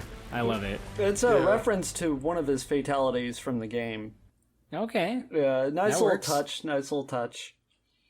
That's cool. He does get killed though, but at least he goes out in style because he got that one fatality, right? Would you call it style? I mean, he gets a big moment before getting killed, which I appreciate. Otherwise, Yeah. it would have been like he never really Yeah, got to you're right. shine. So I appreciate that he did at least get to shine. I didn't want him to die. Like, Yeah, me honestly, neither. he was one of my favorites of the bunch. I was thinking like kill Sonya, kill Jax, fuck it, even kill Liu Kang. Kill Cole, man. I'm rooting for it. Well, I was hoping that when he was in the cage fight, when he was getting like choked out, I was like, just kill him. Just finish it here. Finish him! So I was like over that at that point. Somebody pointed this out. Like, what if Cole had gotten in like a fatal car accident? Would a drunk driver technically get that jacket tattoo? Yeah, it would have been like the drunken master if he unlocked his power. Yeah. Oh god. So Melina fights Sonya. I mean, it's pretty quick. Sonya doesn't really stand a chance. But Josh, could you just like quickly tell us what Melina's story is like in terms of her lore? Okay, so Melina is the clone of Katana. Wait. What does katana mean? It means Japanese sword. Oh shit, dog. Anyway, go on. Okay, so Melina is the clone of Katana, who has a little bit of Katana's DNA and a little bit of Baraka's race's DNA. So she's got the gnarly teeth and shit. And she was created to be a more loyal Katana because I guess Shao Kahn knew Katana would eventually join the good guys. I don't know. Okay. So that's her history. They don't really touch on that in the movie, but there's no real need to, right? She's just kind of like one of the muscle henchmen. I expected Sonya to start fighting with her and being like, Katana? And Melina being like, you wish. Oh god. No, thank god that's not here. I wouldn't have minded seeing, though, some of like the Cyrax or Sector or one of those guys. Like, honestly, I wouldn't have minded that. At least a mention. But I'm sure we'll see them in a future movie. Also, Jax fights Rico, they call him. Yeah, the memorable character of Raco. Yeah, he's the guy with the hammer. Anyway, they lose. When they do lose, Josh, there is a moment that has been talked about a lot. It seems to be like the meme of the movie. He's about to get his soul sucked. Yeah. Okay, so being an editor, I look for shit like this, and I noticed the dialogue, he's about to get his soul sucked. And I just, in my head, I bleeped out the word soul, so I just... He's about to get his sucked. And then... Okay, so backing up, Raiden decides to teleport Cole there for some reason, just to teleport them all away. And it's only because Cole was there that Sub-Zero tries to kill him, which leads to Kung Lao's death. It's a little convoluted. Yeah. They needed a way to make that work, and they're like, just kind of do it real quick, you know? Maybe Raiden teleports him back for like 30 seconds before he plans to teleport him all away again? Like, why do you need that? He just like brought him out to be like, yo, check out my boy. All right, we out. Peace. I guess we do have to have Shang Tsung doing something in the movie, right? Other than sitting on a throne. Yeah. So dodging a hat. He does have to do his signature thing of taking someone's soul eventually. Again, I really would have preferred that it was not Kung Lao because he was like clearly like the best one. But whatever. He'll probably come back, you know. I feel like in a movie like this, or in like, you know how it is in comics, like no one really dies. I'm sure that's the same in Mortal Kombat lore, right? Like canonically a character probably dies and comes back. Oh, absolutely. Pick your poison on how they come back. Retcon, everybody's come back magic for whatever reason, yeah. Yeah, and nobody does shit either. There's like 3 people right next to Kung Lao that all could have done, I don't know, something, anything. They don't want to step in and get their dick sucked. I mean... Yeah, it depends on who it is. The roster wasn't looking so great. Yeah, they got Melina, Shang Tsung, Rico. Yeah. Who would you pick? I'm telling you guys just brown bag Melina, Scary Movie 2 but style. if she tried to give you a blowjob, you'd be in trouble. Because it'd be all teeth.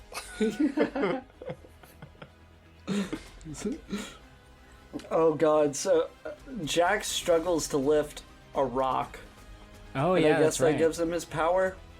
So what is his power, Josh? Better arms? I don't know. What the fuck happened there? Like, It's like some people have like fireballs and other people have like technology. The superpowers are wildly inconsistent. My superpower is a really nice iPhone. His superpower is his pants stay on, but the arms come off. That's it. Good point. That's no, the but tag. like, what if he didn't have metal arms? Right? What would his power have been? Like, he would have had better like teeth fillings. Like they would have self-corrected. Like, what technology on his body would be repaired? Like he'd get LASIK. They also give him laser vision. They're like, we've got very limited options here. But all our heroes, they kind of form together and they say, all right, so we got to take out our villain fighters kind of one-on-one. And I guess that will give them a better advantage because they're tired of getting ambushed. So what's the plan? We need to fight smarter. We need to control the fight. How? I mean, they're better trained and better prepared. Plus, they don't mind breaking the rules. We need to split them up. Lord Raiden, can you send anyone anywhere? Well, they don't want a tournament. Let's give them one. But let's do it our way. Thanks, Cole. It's fun. It's like not a tournament though. Like that's not what a tournament is. Someone's got to tell them. You keep using that word. I don't think it means what you think it means. I guess I'm just referring to like the buildup of the actual movie being a tournament. Like it never does happen, just like John said. But again, next movie probably. It's like how I used to feel when I would watch the early X-Men movies. Like I was always waiting for them to become the X-Men. Right. And it's always like at the end of the movie, it's like, next time we're going to be the X-Men. We're going to fight together as X-Men. And it's like, when does it happen? Right. The best is when Cole is like giving out battle fucking plans, like battle strategies, and he tells Sonya, okay, I know you can kick his ass, but now he's got a laser. So look out for that. Like, oh, thanks. Like, I didn't fucking notice. Forgot about the fucking laser. Great wisdom from Cole. I mean, Sonya's plan, as I guess, like, recreate Home Alone shot for shot. Like, what if she had a bunch of like Home Alone style traps? Like Kano goes to like reach for a doorknob, and it's like comical Joe Pesci, like like burns his hand. He like walks in like a flamethrower, hits him on top of his head. He's like, whoa. I mean, that's kind of like it, right? She's like hiding and like does like the little traps. She sets out the micro machines or whatever the fuck. I mean, yeah, they're doing it. Just Sonya's like, I'm up here, you big horse's ass. Oh god. Yeah, she kills Kano. John, do you remember any of the other fights? Were you like in another dimension or what? Were you in Outworld? Yeah, I thought I was in Mortal Kombat, but I wasn't absorbing. Tripping out Mortal harder Kombat. than Liu Kang learning his animality. Yep, there you go. Yeah, I was learning mine. It was my animality was being a couch, like becoming part of the couch. No, I don't remember Kano dying. I forgot that Kung Lao died till you reminded me. Now I'm really upset about it. What else? I don't remember Goro getting killed. I remember the gold shirt. The golden disco shirt. I remember Cole's family, like them being there. I remember Goro running through the barn, actually, after you guys mentioned that. Because I remember being like, wait, how did they get here? Oh, that wasn't just you. Yeah, okay, thank you. Oh, that's good. It makes me feel a lot better. Because I knew they were in the other dimension, and then they all of a sudden they were back on Earth. And I was like, oh, okay, or Earth 2, or wherever the hell they were. But, Barn World. But then, yeah, I don't know. Like, I just, yeah. Shamefully, no. To answer your question, no, I don't. I just had a funny thought. Like, Sonya, like, when Kano's about to show up and she's doing her traps, she's like, this is my realm. I have to protect it. Oh, God. She breaks out a tarantula. Yeah. Anyway. Sonya, when she defeats Kano, she gets the marking, right? Liu Kang faces Cabal again. I remember that. Yeah, she becomes the girl with the dragon tattoo. Hey, not bad. Not bad. Hey, I got zingers all day, people. Nice. The way she can do lasers is like way better too. She just shows up out of nowhere and like literally 360 no scopes Melina to death in one shot. That's what I mean. Like her laser is like it's like thicker, you know? You can like just like take out someone with one hit. So if you kill multiple people in Mortal Kombat with those, you get multiple tattoos. Yeah, do you get like where are they, like maybe, you know, maybe they aren't all in the same place, maybe they're getting them on their ass. You know, that's why we don't see them. Or on their leg. I've got 3 on my dick, man. It's like Jet Li's like the one. Yeah, he just like keeps getting like dragon tattoos everywhere to the point where it looks like a rash. Maybe that's why Cabal, like, he's just got a bunch on his face. Got it on his Cabal sack. He's killed so many, he looks like he has poison ivy. So, yeah, it's a little Highlander-esque, right? Yeah. It's funny because Christopher Lambert isn't in this one. Yeah. Josh, did you like Liu Kang's animality, his like finisher with the dragon fire? Oh god, it was such a better effect than Mortal Kombat Annihilation, let me tell you. Dude, I think it was good. Yeah. I really liked his fight with Cabal, in all sincerity. I thought the bicycle kick looked fantastic, as well as the fatality. Did anybody notice what after he kills Cabal, though, he's like, fatality for Kung Lao. To the guy that didn't kill Kung Lao. Oh. Oh, really? Yeah. Whoops. Whoops. What a mistake. He'll figure it out next movie. He's so confused. He'll be like, wait a minute, that guy killed Kung Lao, right? Be like, no, bro. Like, that was the wrong fucking guy. That guy did kill Kung Lao, right? He's like, I could only do one dragon. I fucking wasted the dragon. God damn it. Oh god. What about Rico? He gets his head smashed. Ooh. So they fight on the Mortal Kombat level, the pit, but they don't use the pit fatality. Why? Fucking what a waste. What and do you dude, do? this is what I'm talking about. These fights in particular look like Mortal Kombat Annihilation. Don't they? Like the set, like where they are, like that green screen, whatever they put up, it looks like Mortal Kombat Annihilation, which is not a good thing. Don't do that. Maybe it was all that the director knew how to like play, you know? And out of nowhere, like, the editing becomes super, super jarring. It took me a lot out of the fights, particularly the Jax Raco fight. I was trying to follow the editing, and I just couldn't. Josh, was that during like effect shots mostly? Like big, like green screens and stuff? Yeah, mostly, yeah. Well, it's just character placement, and I mean, right after Jax does the hand slap fatality, he just walks forward, and I have no context to where Raco's dead body fell. He walks through him. I don't know. It's a little weird. Yeah. I see like effects in like movies, like in like lower budget movies. A lot of people, like even big movies sometimes, like they fall prey to that. I've noticed that, and it is this disappointment, you know. But I mean, we got the big finale, I guess.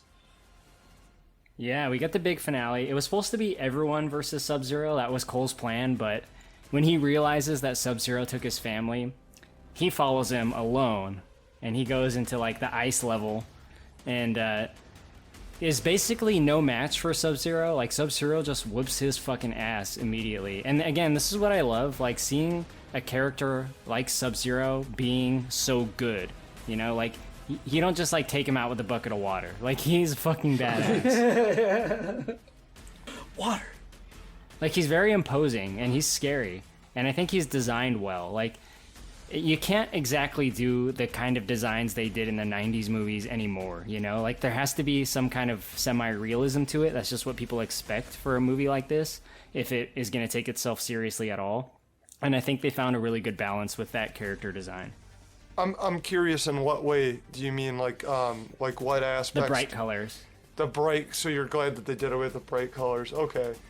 I just think it wouldn't work well. It's not that I'm against it, and I do like the way they look in the context of that movie.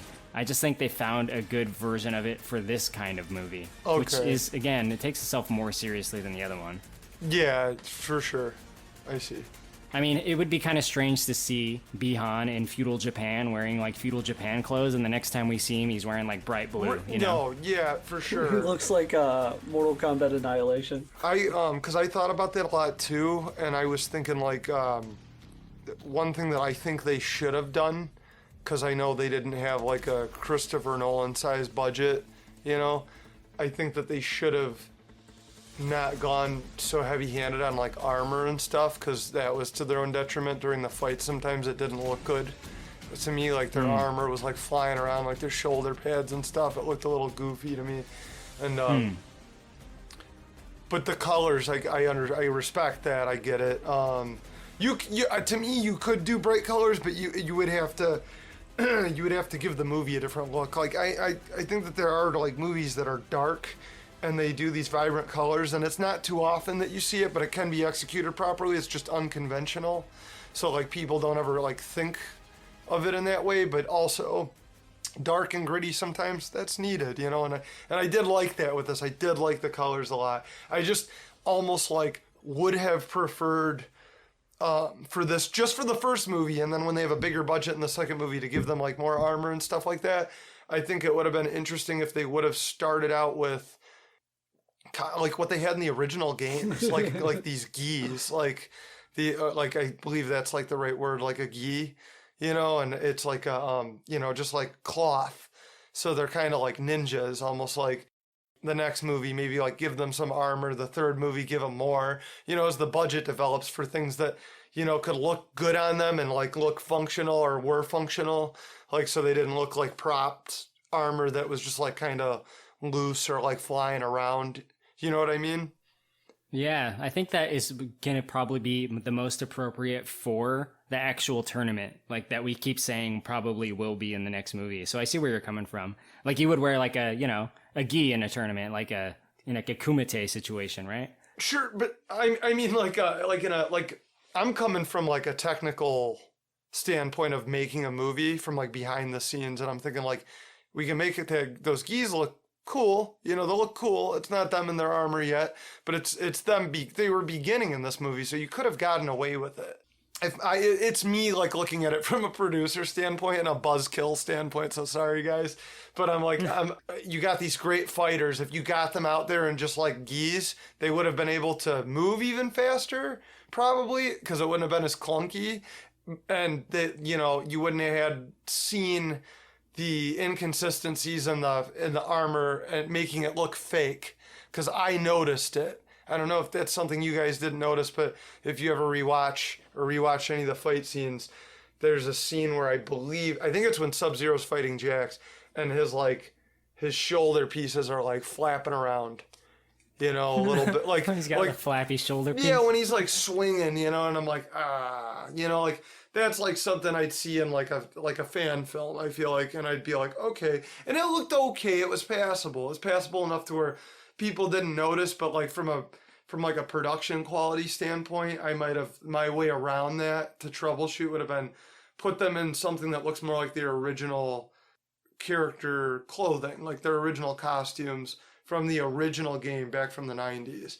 And then, you know, be like, oh, but we promise you, if there's a sequel, we're going to move on to like what they started to look like in later games, getting them to their pinnacle by the last, you know, project that we believe we're going to do. That's how I like stuff like that, though. That's the way I think superhero stuff should be done too.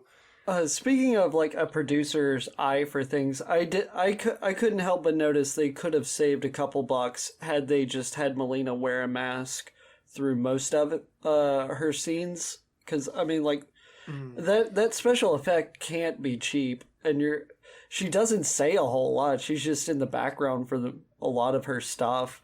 I do kind of appreciate that they went for it, but I see why they would have gone the other way, you know, if they were concerned with that. That stuff, like, okay, so CGI is getting easier every year, and like it's, you know, it's like it's so cheap now compared to even like doing like a practical effect or like makeup. Simplest thing, blood flying off of somebody when they get hit, but now they animate it because it's that much easier and it's cheap. It's a plugin.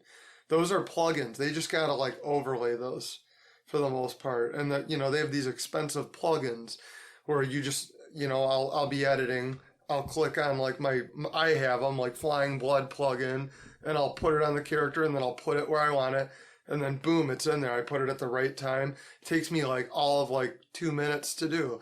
So that's why stuff like that's like getting easier, and like with like you see the technology. You guys have Snapchat, I'm sure.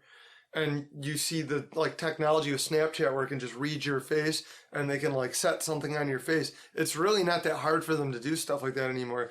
Them doing an effect like that, it probably was less than to pay like a makeup artist to be there doing it for like 2 weeks or however long they shot with her to do all that fighting, you know, those fight scenes. So Melina is nothing more than a Snapchat filter. Pretty much, yeah. That's how this stuff's going now, you know? That's cool. I look forward to having that option and taking some selfies with it. Josh, let's talk about Sub-Zero versus Scorpion versus Cole. Let's do it. Alright, so Scorpion just kind of shows up the fuck out of nowhere, fights Sub-Zero, and Cole fights Ice. Well, he's trying to test his might. Yeah, I guess like the thing they're trying to go for is like his armor absorbs kinetic energy, and because Sub-Zero doesn't give off any energy, he can't use his suit, so he sucks. Oh, is that what it is? I did not pick that up at all. I thought he was just trying to get his family out of the ice. Yeah, he's like his suit doesn't work. He finally gets his suit and it just doesn't work. I woke up for that part. I remember this part. Oh god, he's just, something about him just punching the ice fucking cracks my shit up. Like, you get it, Cole. You beat the shit out of that ice. Fatality. What do you prefer? Scorpion in this movie saying get over here, or in the other movie saying get over here? Oh, I'm gonna have to actually say in the other one. Yeah. This one's a little weak. I like the game style voice. Get over here! Ed Boon's voice, yeah. Ed Boon is amazing. They should have let him do the get over here line. It's the only English line Scorpion has in the film. Oh, okay. Get over here! Yeah, I mean, no offense to, the guy, Hiroyuki Sanada, but, the game is cool. He just shows up, starts speaking Japanese, and Cole starts nodding, and it's like, does Cole know what the fuck he's saying? I would just do the same thing. I'd, give one nod, Like, I'd be like, I hope that works. Fake it till you make it, man. Like, get over here. So, with all that, too, I'm surprised they didn't just have the actor yell it, because he's a good actor, and I can't... Oh, they did for the trailer, but it didn't get a positive feedback. Get over here! So they altered it, but they still didn't get Ed Boon, which is... It's the game creator does the line in the games. People wanted that, so they changed it from the original actor's line to enhance it, but if you're going to do that, you might as well just get Ed Boon. Yeah, that's unfortunate. And I remember when he said it, I just can't remember how I felt about it. You referenced earlier, Josh, when I forget what character it was. You said somebody said soul weird or something, or souls. If you want to get into that boy soul, you got to pay the troll toll to get into that boy soul. Who said it though in the Mortal Kombat movie? Trying to remember. Cole, he says it's snowing. Yeah, I remember that. I remembered that while watching it. I thought that was goofy too, but it's like, I don't know. They can keep that, but they can't, they can't always pay you the fan service, I guess, with Ed Boon. So that's unfortunate. Yeah. I mean, it is what it is. I'm happy we got a fucking movie, and I'm super thrilled it's better than Mortal Kombat Annihilation. This ending is great, I think. Cole aside being just kind of lame, the fighting is good, and the stakes are good, and it brings us back to the beginning of seeing this guy. We understand why he's trying to kill Behan. I don't really understand how he came back, but it's just Mortal Kombat magic. Who cares? But we understand why he wants to kill him, and we get to see him get his revenge. His family was killed in the beginning. It's quite nice, I think. All right. Yeah, it's really cool. He does his like, it's like a reference to his flaming skull fatality. I wasn't sure why they didn't go full skull, and then I heard that it's because like Chinese markets, you can't depict skulls in your film in China, so they did the fire jaw face. The fire breath. My God. Yeah. It was pretty cool to see him get fucking roasted, though, right? It is. I could watch that all day. Yeah, that was good. They clearly, you guys aren't Mortal Kombat aficionados, they clearly start foreshadowing Sub-Zero to become Noob Saibot from the games, the Black Ninja. Bi-Han, like, takes his armor off, and he's basically just wearing a black ninja suit. So he's actually a different character, he's not really Sub-Zero? Well, you know in the games, Sub-Zero that's killed, that's Sub-Zero's older brother. It's that Mortal Kombat Annihilation plotline from the game, or from the movie. There's regular Sub-Zero, then there's one with like the red scar on his eye. Yeah, he's got like a scar over his eye that's like Sub-Zero's little brother. It's been retconned how he gets a scar so many times. It's like Jax's arms. He's just gonna get it. But yeah, because Sub-Zero is like a mantle like Batman, so the little brother comes in, picks up the mantle of Sub-Zero, only to find out his older brother's turned. I was like evil. wondering about that, because imagine if you're like, hey, I'm Josh, this is my brother Josh. Also Josh. Well, I mean, it worked for the Mario brothers, you know. What is this? Fucking the Bob Newhart show? It's Mario, and then Luigi Mario. Oh, right. Right. Anyway, Sub-Zero does get defeated. Shang Tsung is pissed. All his people are dead, and he's like, you know what? When I see you in the sequel, I'm not bringing fighters. I'm bringing armies, bitch. And we're like, okay, Lau, go ahead and go back to China. Batman will deal with you later. I'm very good with numbers. Exactly. In terms of villains, he is your only option. And our heroes, namely Cole, they gotta go find the rest of the champions to prepare for the sequel. And we get the big teaser. Johnny Cage is gonna be the guy they go find. I really thought it was cute. Did anybody catch the name of the movie? That was the Johnny Cage film poster. It was called Citizen Cage. It was, okay. It's so clever. I missed that. I don't mind that. I really don't. Oh, in the games, he's like, they only ever talk about the movies he's in, but they've all got wonderful titles like that, like Ninja Mime, Citizen Cage's one. There's a few. Ninja Mime? Yeah, yeah. He's got a Ninja Mime outfit in several of the games too. Amazing. Yeah, it's great. Love it. So we're gonna move into ratings soon, but before we do ratings, do either of you have any final thoughts outside of ratings? It's not a birthmark. Mortal Kombat Light. That's it. Mortal Kombat That's all I Light. got to say. Light. Mortal Kombat Light, like Miller Light, or like you know, Diet Mortal Kombat. Bud Light. Yeah. I just yeah. That's my thing about it, is like I hope the next one is like Mortal Kombat 1. Like I almost want this to be a prequel, you know? Well, it kind of is. Yeah, it kind of is, right? So like I just hope that I'd like the approach to be like, I don't want the next one to have to like hinge on the first one at all.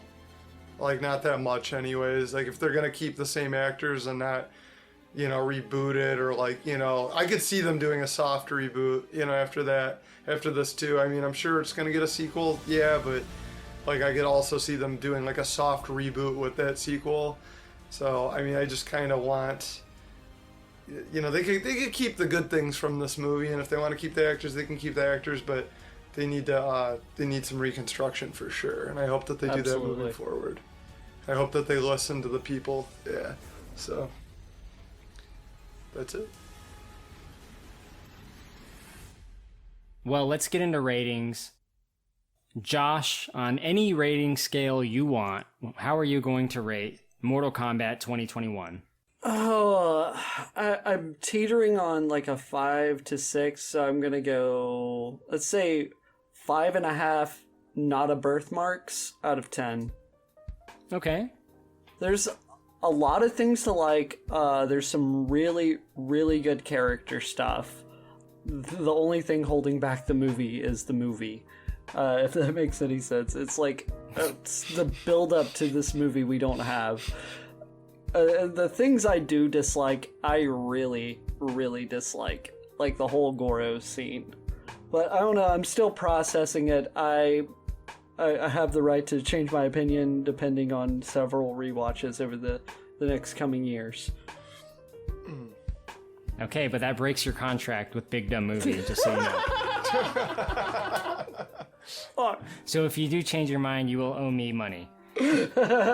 Breaching contract. Alright, cool. I'm going to give this 6 out of 10 boys' souls.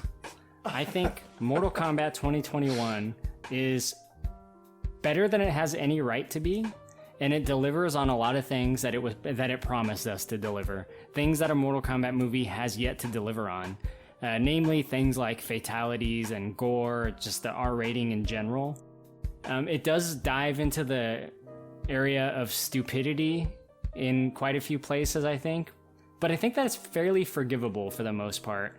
It's a fun movie, and I think if you are trying to watch something that isn't like taking itself too seriously, but is taking itself somewhat seriously, it has action and it has fighting, this is probably the thing for you.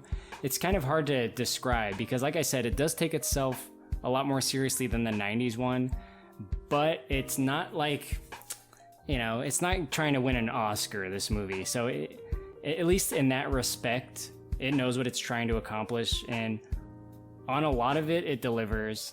Not a fan of Sonya, but Kung Lao for the win. Yeah, 6 out of 10 boys' souls for me. John Riggs. What's your rating going to be on any rating scale you want? You gave it a 6. I think I'm like, if I was a bigger fan, I might give it a higher rating. And I think it's because I'm like casually a fan. So take that with a grain of salt, Mortal Kombaters. I think I'd give it a 5. It's half there for me.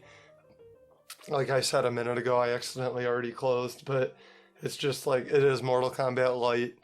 It gets a lot of things right, and it takes bold chances, like with, like for instance, like using all these actors that are fighters, I think they're fighters first, actors second, a lot of them, and that's bold, like, because I've like thought about that before, like, like what if they got like a guy who was like unknown but was like a fighter to play like Batman or something, and like obviously they would never do that, but it's a bold thing to do, especially like coming from like an indie standpoint, if you're making an indie film or something, or like a fan film, because you can take more chances because you're indie, but like to do that with the actual Mortal Kombat property, I give them props for that.